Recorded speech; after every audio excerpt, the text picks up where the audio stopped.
don't more people grow their own food at home? Why don't children know where vegetables come from? Why don't people truly appreciate how long it takes for food to grow? Why do people think that the food we have to buy has to be picture perfect? Real food isn't Instagram beautiful. These are some of the whys that got my team together on a quest to get people connected with their food, on a mission to positively affect food security. I started a social enterprise in 2009 with a mission to get more people to grow their own food. How we did this was to create a really, really simple way to plant. Our gardens in a box pre-pack everything you need for a household garden in one box. According to companion planting principles, it even has pest prevention flowers. The seeds are already inside here at the correct depth and distance apart with all of the nutrients the plant needs. It's all natural and all organic. To plant, you just place vertically in the soil so that the white area is buried, that places your seed at the correct depth, and you just have to add water. You actually only have to add water where there's a break in color. So in water-scarce areas, you can put it directly on the paper tape, and it saves a tremendous amount of water. It also shows you where your plant's going to come up, protecting it from being thought about as a weed, and it also protects young shoots from cutworm.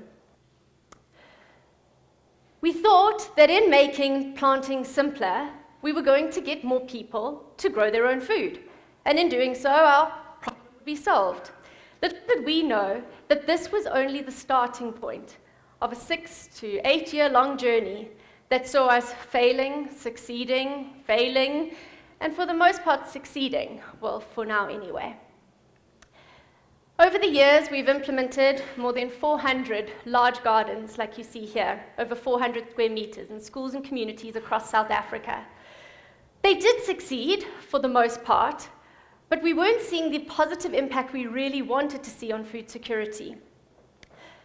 We were getting not a great reception from a lot of the principals and teachers that we were talking to. These teachers felt that they were already under-resourced and overworked, and this garden was actually just becoming a burden to them, and something that was just too much work. We then thought the solution was to bring in more hands.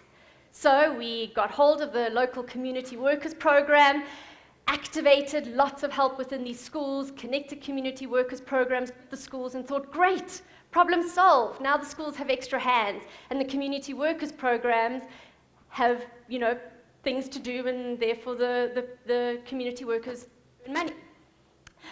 We then realized that we needed to do more training. So we created a Train the Trainer program. We trained 27 people from communities around South Africa, enabled them all with tablet technology to do reporting on the ground. We even equipped them as agents in these areas so they could sell our products for additional money. They would then continue to hold the school's hand for a whole year, helping the school and connecting it in with further help.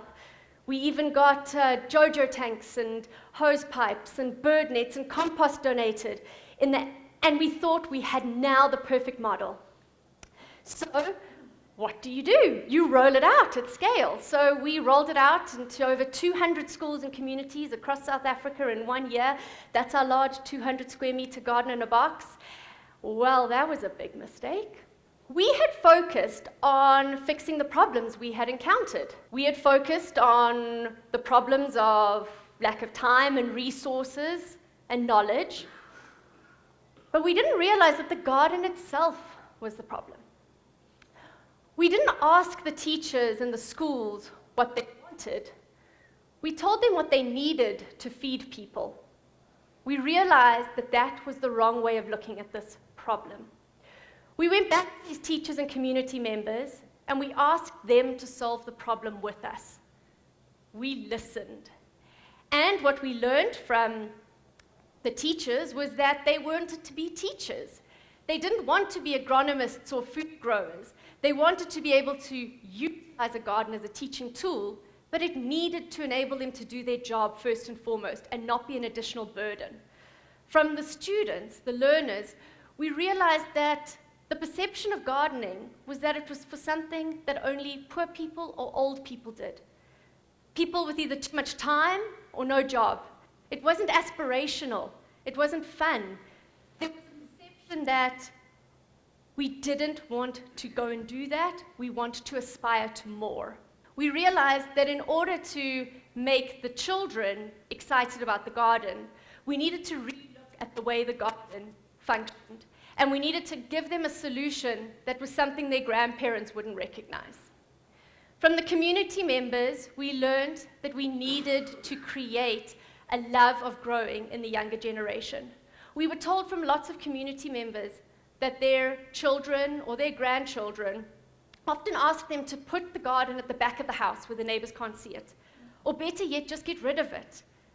The garden was seen as a stigma, something like a big red light that showed the rest of the community that their parents or grandparents couldn't afford food for them. So they had to grow it themselves.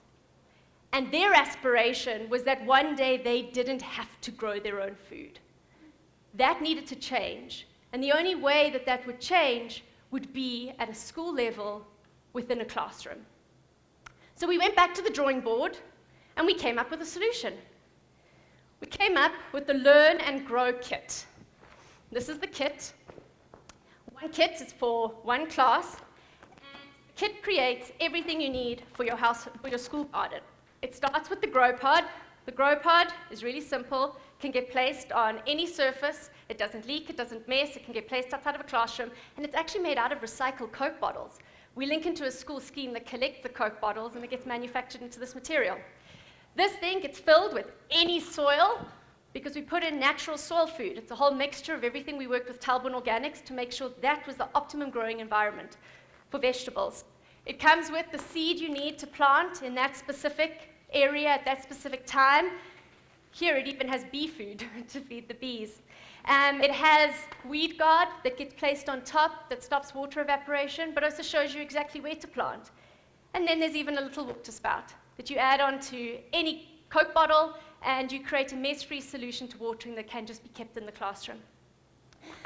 The teachers want to use this teaching kit and a tool, so what we did is we worked with education specialists, curriculum writers, to create an entire workbook, teacher's guide, assessments that link to the curriculum, link each grade to the activities, and it enables the teachers to teach what they need to, but using the garden as a tool to do that. The Grow Pod even connects to an app. It tells you exactly, it's called the Planting Revolution, tells you exactly what you need to do in your garden each day according to what you planted and when. There's a daily guide, troubleshooting, and pests.